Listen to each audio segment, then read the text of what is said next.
नमस्कार दोस्तों, मैं आपका दोस्त तीस कुमार एक बार फिर से हाजिर हूँ। और दोस्तों आज हम बात करने वाले हैं बेस्ट पेनी स्टॉक्स के बारे में, जिनसे कि देखिए हम सच में ही अमीर बन सकते हैं।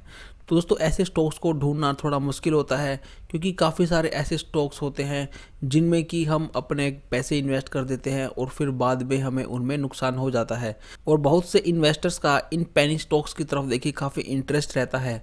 तो हम आगे ये भी देखने वाले हैं कि ऐसा ये पेनी स्टॉक्स के अंदर क्या होता है कि सभी लोग इन्हीं के पीछे ही देखिए पागल होते हैं। तो सबसे पहले हम देखेंगे कि पेनी स्टॉक्स क्या होते हैं।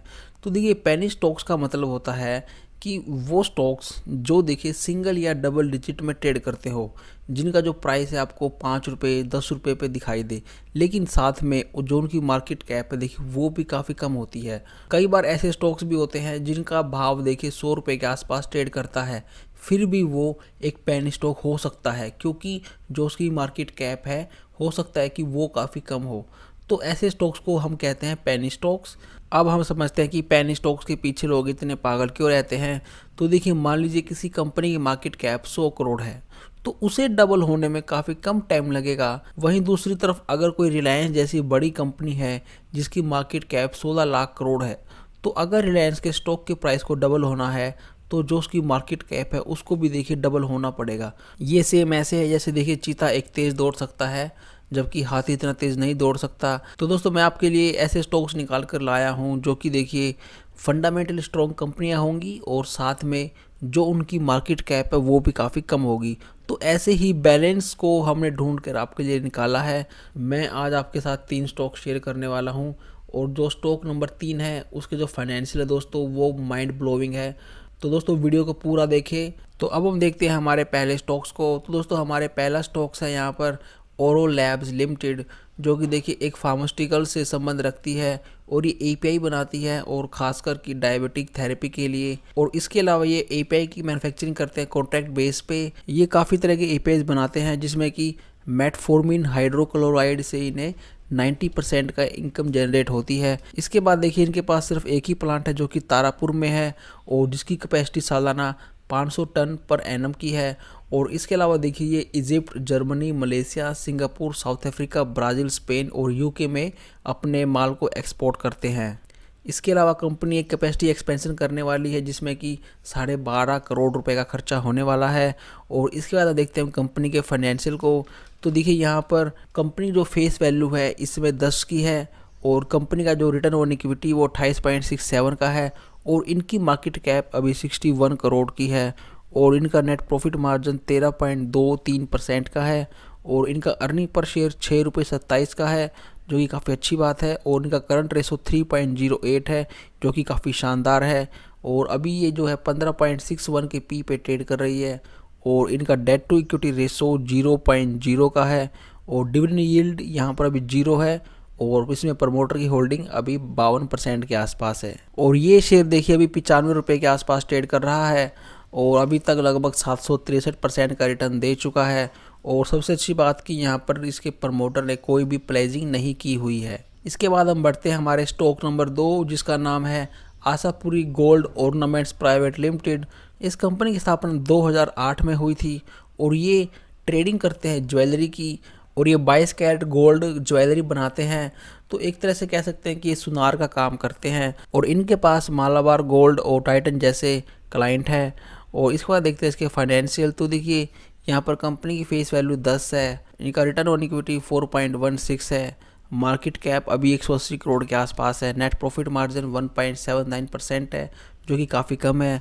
अर्निंग पर शेयर अभी 1 रुपये का है, करंट रेशो 27.28 का है, जो कि काफ़ी ज़्यादा है। और मुझे लगता है कि इनके पास जो इनकी एसेट है, करंट एसेट्स हैं, उनका ये अभी ढंग से इस्तेमाल नहीं कर पा रहे हैं। और ये कंपनी अभी 70 के पी पे ट्रेड कर रही है, और कंपनी पर देखिए अभी कोई कर्ज नहीं है। यहाँ पर प्रमोटर की होल्डिंग 62.17% है, और इनका डिविडेंड यील्ड 0% है। ये स्टॉक अभी 2019 के आसपास से लिस्ट हुआ था, और अभी तक 52% के आसपास रिटर्न दे चुका है। इस स्टॉक के बारे में सबसे अच्छी बात है कि इसके प्रमोटर ने यहाँ पर कोई भी प्लेजिंग नहीं की हुई है। अब हम बढ़ते हैं हमारे स्टॉक नंबर 3, जो कि है केसोल्स। तो देखिए ये एक आईटी कंपनी है, और इसकी स्थापना 2014 में हुई थी, और ये software development, enterprise solution, consulting and other IT solution प्रदान करती है। और ये real estate, e commerce, finance, telecom और हेल्थ केयर सेक्टर में अपनी सर्विस देते हैं।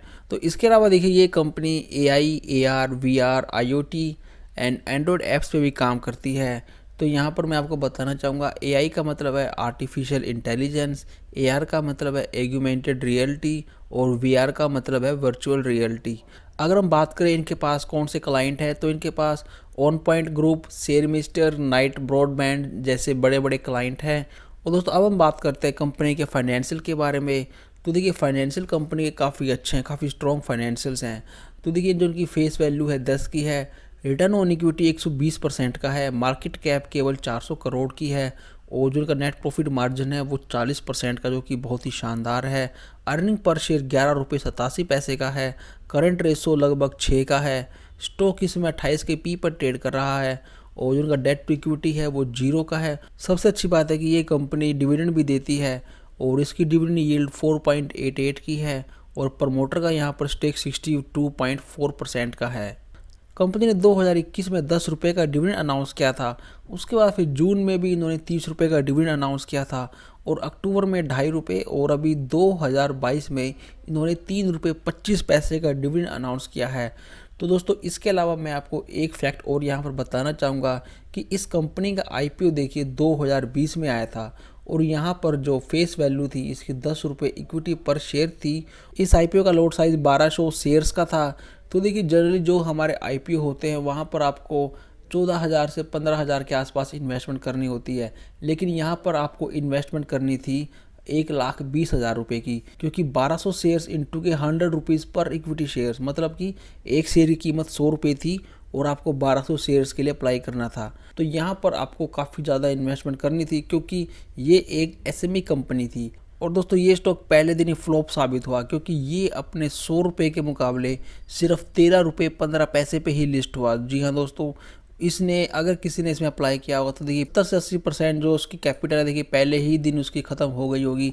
लेकिन उसके बाद देखिए ये कंपनी जो 13 रुपये पे पहले दिन लिस्ट हुई थी उसके बाद से देखिए, तो यहाँ पर देखिए इसने हाई लगाया था 434 रुपये का और अभी ये 333 के आसपास ट्रेड कर रही है। जिस दिन ये स्टॉक लिस्ट हुआ था उस दिन इस कंपनी की मार्केट कैप केवल 52 से 53 लाख रुपए थी, जो कि आज बढ़कर देखिए 395 करोड़ तक पहुंच गई है।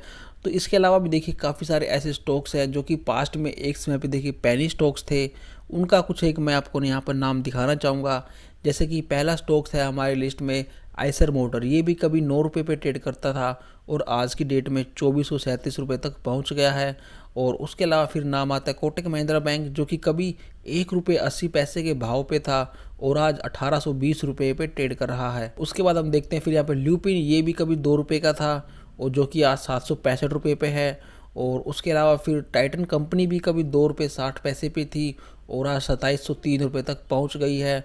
और उसके अलावा फिर बजाज फाइनेंस, ये भी कभी 2 रुपये 80 पैसे पे ट्रेड करता था और आज लगभग 7,000 रुपये के आसपास ये ट्रेड करता है। और इसी तरह से देखिए काफ़ी सारे और स्टॉक्स हैं जो कि कभी पेनी स्टॉक्स होते थे और आज देखिए वो निफ्टी 50 का भी हिस्सा है। तो दोस्तों इन सब के पीछे जो काम करता है वो है आपकी नॉलेज, कि आपको जो भी कोई कंपनी है, मान लीजिए कोई कंपनी है XYZ, अगर आपको उसके बिजनेस की समझ है तो ही आप ऐसे पेनी स्टॉक्स में से आप किसी मल्टी बैगर स्टॉक को ढूंढ सकते हो। तो यहाँ पे ज़रूरी है अगर कोई ऐसा पेनी स्टॉक्स आपको दिखता है जिसके बारे में आपको नॉलेज है, जिसके बिजनेस को आप अच्छी तरह से समझ सकते हो और आपको लगता है कि वो इन फ्यूचर में कुछ कर सकता है, तो ही आप वहाँ पर अपना इन्वेस्टमेंट कीजिए। तो आप अपनी पूरी रिसर्च और नॉलेज से इस तरह के स्टॉक्स में इन्वेस्ट करें। बाकी देखिए मैंने तो देखिए इन तीनों में से एक स्टॉक को चूज़ कर लिया है। अब आपने कौन से स्टॉक को चूज़ किया है वो आप मुझे कमेंट सेक्शन में बता सकते हैं। और अगर आपको ऐसी ही वीडियो और भी चाहिए तो आप इस चैनल को सब्सक्राइब करके जरूर जाइए।